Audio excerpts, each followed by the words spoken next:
olin järsku Islandil rühmuse juures ja pidime niisama natuke võib-olla ühe looga tegelema või nii ja lihtsalt vaatama ringi mööda saart, aga läks ikka nagu läks.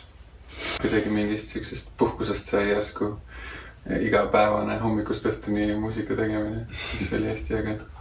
Jah, see protsess on olnud nagu,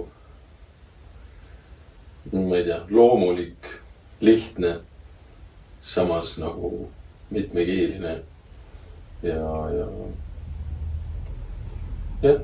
inspireeriv.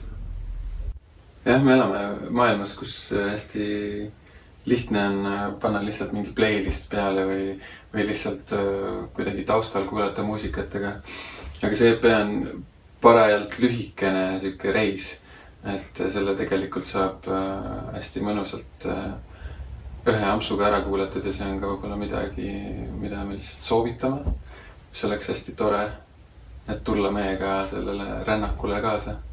Võin garanteerida, et igal juhul kvaliteetaeg ükskõik mis arvamus on või ja edasi siis tuleb tulla kontserdile, siis saad, see on kõige parem hetk seda kuulata, seda elus asja. Jah. Näeme seal.